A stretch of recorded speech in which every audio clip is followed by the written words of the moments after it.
Hello, Jubilant Jumpers.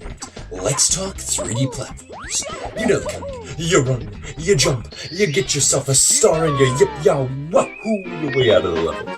I don't know about y'all, but my first console was the N64. So I started right off at the beginning of 3D platforms, with the Banjo Kazooies, the Mario 64s, and when my parents were looking, I'd watch my friend play Conker's Bedford even though it was rated M for mature.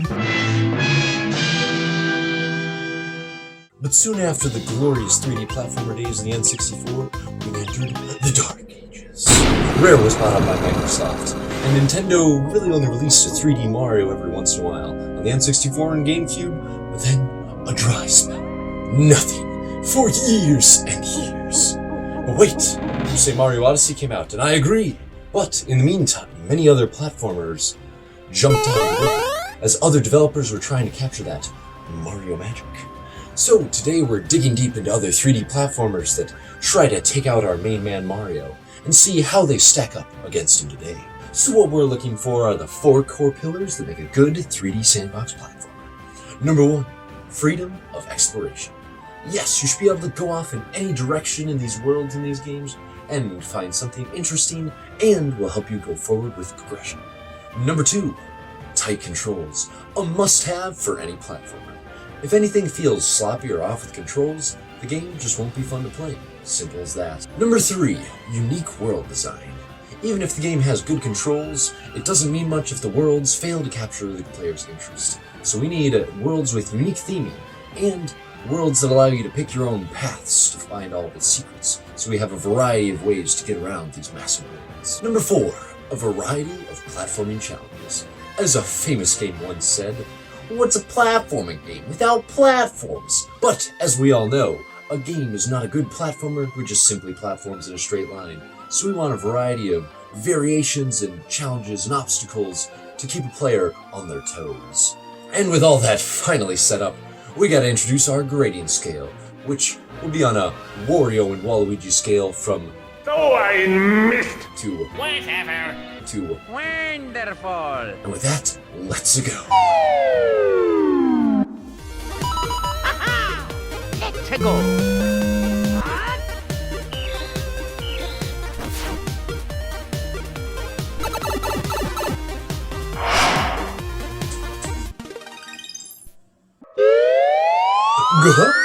What's this? A 3D platforming featuring a dynamic duo, one being the brawn of the group and the other being the brains, and also a flying animal, where they try to collect golden objects in order to unlock new worlds. I didn't know there was a new Banjo game out. Well, that's because there wasn't. This game is Yooka Laylee by Platonic Games. It's a spiritual successor in every size, shape, and form, and some would even say a copy-paste. But it's got a couple of things really going for it. First off, you can buy new abilities off of Trouser for the quills you collect in the world, which are just kind of notes scattered around like Banjo-Kazooie. Well, some of these are straight from Banjo-Kazooie, others are fresh and fun to explore the world with, as they expand your movement options the more you unlock, and they make Yooka and Laylee more versatile and complex to control. My personal favorite are the ones using Yuka's tongue, Slurp State, and the Slurp Shot. Slurp State gives your body a different compositional state, like a metal ball that's too heavy to be affected by the wind, or something like the Fire State that lets you withstand the cold. But what's neat about these is you can also mix the Slurp State with the Slurp Shot, which gives you different types of elemental shots like Fire, Ice, or the best element, Bomb. And the puzzles involving these feel pretty unique compared to Banjo and Kazooie, which really helps the game shine on its own. And then you can expand worlds once you unlock them with pages. When you expand them, you get all new terrain to explore and characters to meet, which albeit is a unique and cool idea, it didn't quite get me sold on it right away because I was worried I'd have to backtrack to old worlds all the time. And while backtracking to worlds isn't necessarily bad, I enjoy each world most when I can go to that world, collect all the goodies the first time around, just like in the original Banjo-Kazooie. Otherwise, it kinda kills the pacing for me, and I keep hitting walls where I don't have a certain power-up, and I can't get the collectible yet in the level. But fortunately, after World 1, every time I came to a new world, I always had enough pages to not only unlock the world, but expand it right away, giving me the full experience immediately. But I should add that for most of the game, I'd have to begrudgingly leave a world without collecting all the pages, which is part of a reason why I think the game gets stronger as it goes on. Not only because the world themes get more interesting, but also because you can collect almost all the pages in later worlds without having to backtrack.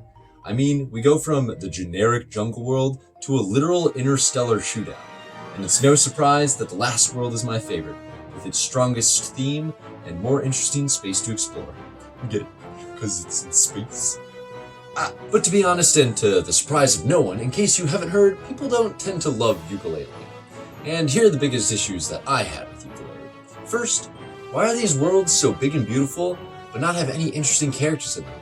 I mean, each world has a set of unique characters that sort of match the theme, like the shopping carts in the swamp or the slot machines at the casino, but other than that, we just get the same generic characters over and over again, and honestly, they kind of feel like they're just pasted lazily into each level. Like, I get it, in Banjo Kazooie, you had Mumbo, right? He was in some of the levels, and he would give you transformations, and every once in a while bottles appeared to teach you a new move. But in this game, you get Trowser, Clarilost, Cardos, Knights of Hamelot, Dr. Puzz, Planker, Brextor, Shovel Knight, and Vendy, and by the time all these characters are shoved into the level, there's barely enough room for any originality at all. It feels like you're just following around the same buffoons doing the same tasks over and over again and simply swapping out the background. The game only has 5 worlds, and even though they expand to get pretty large, they overall just kind of leave a weak impression on me. And then we have the largeness of the levels. There's a lot of ground to cover on these levels, so you'll have to roll around often since that's your main form of traversal, and I don't love it, but it works out well enough. It feels like they made the levels big to give it a grand adventure feel, but then didn't fill out the levels with enough interesting set pieces to really make each world stand out.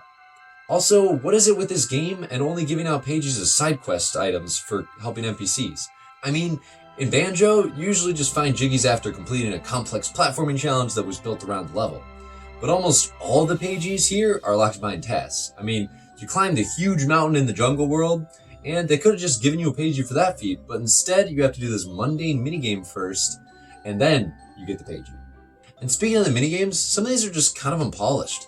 Like when you get to the shooting minigame in the pyramid, and the panels just pop out of existence with no sound effect or animation, kinda seems weird. I think it would really help if these levels had like a hidden area to explore instead of these silly minigames.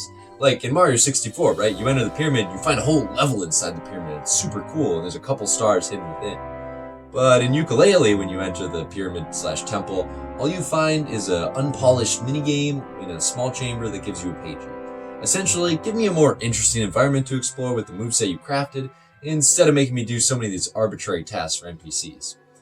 So, all in all, this game can't really hold a candle to Mario or Banjo, and just kinda ended up being pretty middling for me. Whatever. But maybe the next game can light a fire in me. Okay, so I'm kinda cheating about this next game in a video about sandbox 3D platformers because Bluefire is more like a Zelda game probably than a Mario game, with its large interconnected world to explore that's full of puzzles and tough enemies to defeat. But hey, it's a recent 3D platformer, it's on the Switch, and I wanted to talk about it, and there's still plenty of platforming focus here, so that's enough for me. So the game's areas are still separated in different loading zones and themes, kind of like worlds, but the world is still pretty interconnected, kind of like a Metroidvania or a Dark Souls world, with many paths weaving into different areas. Even with these unique themes though, all the areas have a similar vibe of having a muted tone and giving the game a somber and peaceful feel. But what makes the world really come to life is that there are a bunch of NPCs scattered across the world that have a variety of optional side quests for you, and a few scarce villages of what's left of the world's population. And through exploring this world, you'll find lore, new moves, unique challenges, equipable badges, health upgrades, bosses. But before I get ahead of myself too much, let's go back to the beginning of the game. Upon starting up the game, I was a little overwhelmed with the speed of my character, but after a little while, I got used to it and was ready for the new abilities that get thrown at you, like the dash, double jump, and wall run. Sounds pretty basic at first, but when you add in crystals that recharge your double jump, like the crystals in Celeste, it becomes super satisfying to chain this simple moveset into a complex combo in order to make it through the game's variety of platforming challenges. And that's another thing Bluefire does. It has these separate platforming challenge zones, kind of like the secret areas in Mario Sunshines. These are areas where your skills are put to the test without any distractions, and for beating each one, you'll receive an extra piece of health. Nice. This game also has a pretty extensive and equipable badge system called Spirits, which give you buffs ranging from increasing speed, damage, money found, and other helpful little things. The game's pacing is overall pretty good, as you only explore one area at a time at the beginning, but then the longer you play, the world opens up to you, and you'll have to return to old areas to use your new moves. Kinda like the game that's coming up next. Most of the things that really miss in Bluefire are the abundance of little glitches and occasional frame drops. Like in the first temple, I got stuck underneath the water layer, meaning I couldn't climb up to the first or second floor, which is how you lower the water, and was where the key item I needed was. So I was effectively soft-locked, so I just took a death and reloaded back to the dungeon entrance. Kind of a bummer there. But other than those slight hiccups, Bluefire is great for those who want a challenging 3D platformer with a little more emphasis on combat and puzzles. Yeah. Now for Hatton Time, a game that is probably the closest in execution to a 3D Mario game. We've got multiple colorful worlds with many timepieces to collect that unlock new levels. The structure is kind of like Super Mario Sunshine, where each level unlocks one after another, and you can only get one specific timepiece in each mission, with the exception of the last world, which lets you find timepieces in whatever order you want, and the occasional time paradox. In the end, this leads us to having two different types of worlds. We have worlds driven by story that lead you down more linear paths through various action set pieces, and we have exploratory worlds that are more like open sandboxes without many limitations on where you can go, like Mafia Town, the Spooky Forest, and Windmillville. My personal favorite are the more open worlds, but the more linear levels are a nice change of pace. The world's themings are all pretty good as well, with the game starting off in Mafia Town, a town full of mafia thugs who want to do whatever they want. And the island is nice and open, and it's a great place for getting a feel of all the controls by running on walls and dashing across rooftops. The town is also very lively, thanks to all the mafia folks and tourists that you can talk to scattered throughout the level. The next level will give you a little piece of action movie star magic, as you take the role of the main actor in two competing films while finding out the seedy truth behind the studio. Then it's on to a haunted forest full of all kinds of ghouls and angry specters, where you'll sign away your soul and sneak through a terrifying mansion. It's amazing how much different a game can feel just by not giving you those generic fire, ice, and grassland world themes. And to explore these different worlds, we've got a simple double jump and an air dash, which you can cancel midair to avoid bumping. There really isn't too much to unlock in this moveset, but I had a great time with these movement options, and I didn't really feel like the need for much else. The one movement upgrade you do get though in the game is the grapple hook, which lets you swing around on a specific grapple point, and it's super satisfying to figure out the perfect angle to launch yourself at. This is one of the many badges in the game on which you can pin to your hat, and most of these badges are more simple upgrades like using a scooter to dash, negating fall damage, and other little buffs, but they're neat little accessories that give you a little taste of customization. The real power-ups though come in the form of the different hats. As you explore each level, you'll find all these different colored yarn balls that will unlock different hats, and each hat gives you an ability like ground pounding, bombs, and sprinting. And with these abilities, you can explore new places in new and old worlds. And you might think this fact puts me off, because I don't like going back to old worlds, as I said in Ukulele's section. But it's a little different here because the levels straight up tell you if you don't have a certain ability to complete a mission, so you don't have to waste your time running into dead ends and can just move on to the next world. Also, the hub world in this game is way smaller, so it's easier to hop back and forth between worlds. But there's more than just badges and yarn to collect. There's one more thing to collect in these worlds. Time anomalies.